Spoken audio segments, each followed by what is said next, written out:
Albert John Deere friend, जैसा कि मैंने आपको कल बताया था उसी तरह से मार्केट ने रिएक्ट किया और जो भी हमारे पास रेजिस्टेंस थे वो अब सपोर्ट में कन्वर्ट हो चुके हैं। ये आप देख पा रहे हैं। और देखिएगा, कल मैंने आपको बताया था कि अगर मार्केट मानिएगा 25,150 के ऊपर अगर ओपन होता है और यहाँ से अगर हमें डाउन साइड का एक पुल बैक मिलता है, फिर उसके बाद एक हमें अच्छी रैली देखने को मिल सकती हो सकता है कि हमारी क्लोजिंग 25,200 के ऊपर रहे। एक्यूरेट वही क्लोजिंग हमें देखने को मिली है। और कल के लिए फिर हम क्या कर सकते हैं, इस चीज़ को हमें समझना होगा। और उससे पहले मैं आपको बताना चाहूँगा कि हमारे पास एक ट्रेंड लाइन बनकर आ रहा है। आप देख पा रहे होंगे कि ये जो ट्रेंड लाइन है ना, ये हमारे लिए कल के लिए बहुत अच्छा वर्क करेगा। ठीक है, कंडीशन नंबर फर्स्ट में क्या रहेगा, अगर मार्केट मानिएगा 25,250 के ऊपर ओपन हो जाता है, ठीक है ना, ओपन होने के बाद अगर यहाँ पे सस्टेन कर जाता है तो इमीडिएट आपको 25,300 25,320 के लेवल्स देखने को मिल सकते हैं। यहाँ से अगर हमें सेलिंग देखने को मिली तो फिर 25,250 के लेवल्स को ब्रेकआउट करना बहुत डिफिकल्ट होगा मार्केट के लिए। ठीक है ना, गैप अप के अंदर अगर मानिए 25,250 के ऊपर अगर गैप अप होता, कैंडल पूरा रिवर्स होकर नीचे साइड में आके और 25,250 को रिट्रेसमेंट करके अगर डाउनफॉल दिखाता है तो 25,200 से हमें एक बैक बाउंस एक्सपेक्टेड होगा अप साइड के लिए। और यहाँ पर अगर रेंज बनाने के बाद अगर इस लेवल को ब्रेकआउट करेगा तो ईजिली आपको 25,300 देखने को मिल सकता है। ठीक है, इस चीज़ का आप ध्यान रखेंगे। ठीक है, और कंडीशन नंबर सेकंड में क्या रहेगा, अगर मानिएगा कि मार्केट गैप डाउन हो जाता है, इस लेवल के नीचे गैप डाउन हो जाता है 25,200 25,200 के नीचे अगर गैप डाउन हो जाता है और रिट्रेसमेंट करता है, उसके बाद हमारा जो टारगेट रहेगा 2500 का, 2500 25,150 का टारगेट रहेगा।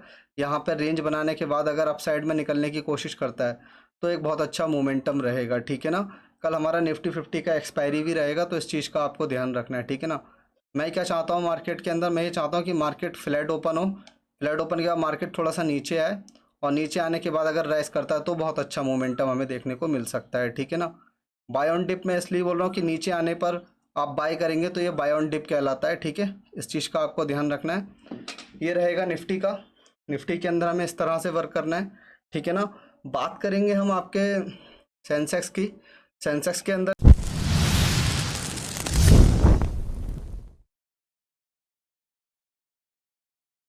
सेंसेक्स के अंदर पोटेंशियल ज़्यादा है जिसमें हमें अच्छे मोमेंटम देखने को मिल सकते हैं। ठीक है ना, देखिएगा सेंसेक्स के अंदर हमारे जो रेजिस्टेंस थे वो ऑलरेडी ब्रेक हो चुके हैं। अब हमें क्या करना होगा, कंडीशन नंबर फर्स्ट में अगर मार्केट गैप अप होता है 82,000 के ऊपर अगर गैप अप हो जाता है, 82,800 के ऊपर गैप अप हो जाता है, यहाँ पर रेंज बना लेता है। रेंज बनाने के बाद अगर इस रेंज को डाउन साइड में ब्रेकआउट करेगा तो 82,600 का लेवल्स हमें देखने को मिल सकता है। यहाँ से अगर बैक बाउंस आया जिगजैग जिगजैग करके, अगर बैक बाउंस आया तो 82,800 के लेवल्स हमें देखने को मिल सकते हैं। यहाँ पर सस्टेन करना थोड़ा डिफिकल्ट रहेगा क्योंकि सेकंड लेवल्स हमारे पास में है और 83,000 हमारे पास साइकोलॉजिकल लेवल भी है। ठीक है, तो इस चीज़ का आपको ध्यान रखना है। ठीक है, और डाउन की अगर मैं बात करता हूँ, एक अच्छा मोमेंटम हमें किस जगह से मिल सकता है डाउन साइड के लिए, तो सबसे पहले तो ये एक ट्रेंड लाइन ड्रॉ कीजिएगा जो कि हमारे लिए कल वर्क करेगी। ओके,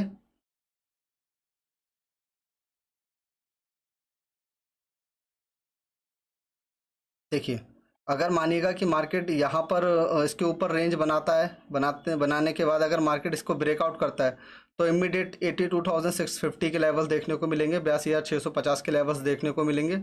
और अगर मार्केट गैप डाउन हो जाता है बड़ा इस लेवल पे तो रिट्रेसमेंट के बाद आप ट्रेड कर सकते हैं, 82,500 के टारगेट हमें देखने को मिलेंगे सेंसेक्स के अंदर। ठीक है ना, बाय ऑन डिप तब भी रहेगा अगर मार्केट यहाँ पर आता है, डिप मिला बाय कीजिएगा, डिप मिला बाय कीजिएगा, डिप मिला बाय कीजिएगा। इस तरह से मार्केट कल हमें वर्क करता हुआ नज़र आएगा। ठीक है ना, इस चीज़ का आपको ध्यान रखना है। ठीक है, सेंसेक्स के अंदर मैं क्या चाहता हूँ सेंसेक्स के अंदर कि गैप डाउन हो, गैप डाउन के बाद मार्केट रिट्रेसमेंट ले, यहाँ पर रेंज बनाए, इस तरह से अगर मार्केट निकलेगा तो वो बहुत अच्छा मोमेंटम हमें देखने को मिलेगा सेंसेक्स के अंदर। ठीक है ना, तो इस चीज़ का आपको ध्यान रखना है।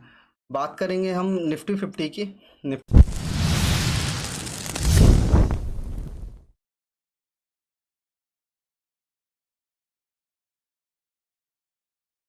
50 पर थोड़ा सा फोकस रहेगा क्योंकि निफ्टी 50 अपने 57,000 का जो लेवल था उसको क्रॉस करके ऊपर वर्क करना स्टार्ट कर दिया है उसने, जो कि साइकोलॉजिकल लेवल्स भी थे। ठीक है ना, उसके ऊपर वर्क कर लिया, उसके ऊपर सस्टेन भी किया है आज निफ्टी 50 ने, ठीक है ना। तो क्या रहेगा, अगर मानिएगा गैप अप होता है 57,250 टू 275 के ऊपर, 57,200, 57,275, 57,300 के ऊपर अगर गैप अप होता है तो यहाँ पर रेंज बनने दीजिएगा।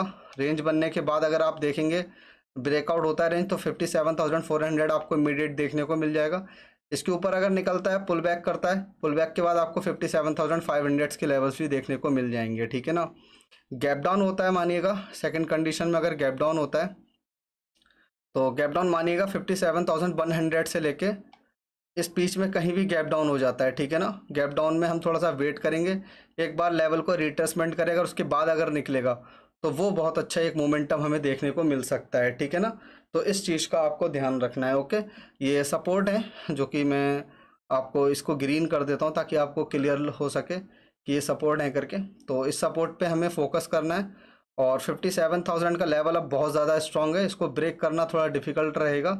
और अगर 57,000 के लेवल के नीचे मार्केट ने आके वर्क करना स्टार्ट किया और क्लोजिंग हमें मिल गया, तो सेकेंड डे हमें जो है सेलिंग देखने को मिल सकती है, ठीक है। तो इस चीज़ का आप थोड़ा सा ध्यान रखेंगे, है ना। कोशिश मेरी यही रहेगी कि मार्केट एक बार पुल बैक करे, इस लेवल पर आए, इस लेवल पर आने के बाद अब मार्केट रिट्रेसमेंट लेता है, फिर एक हमें अच्छा मोमेंटम देखने को मिल सकता है, ठीक है।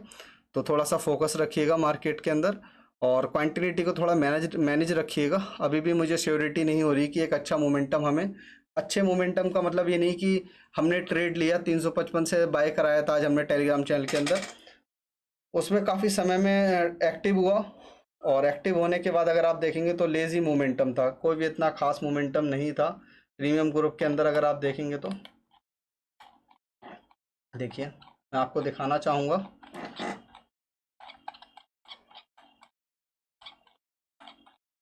देखिए मॉर्निंग में मैंने लेवल्स मार्क कर दिए थे आपको, काफ़ी अच्छे मोमेंटम हमें देखने को मिले, ट्रेंड लाइन का भी ब्रेकआउट हुआ।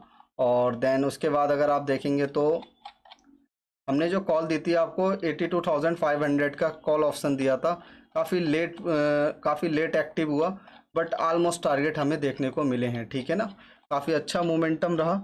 और उसके बाद अगर मैं बात करूं तो प्रीमियम ग्रुप्स के अंदर भी मैंने काफ़ी कॉल्स दी थी, उसके अंदर भी ऑलमोस्ट टारगेट हमें देखने को मिले हैं, ठीक है। तो देखिएगा सेंसेक्स में 82,500 जो आपको दिया, इसमें ऑल टारगेट रहे। उसके बाद अगर आप देखेंगे निफ्टी 50 के अंदर भी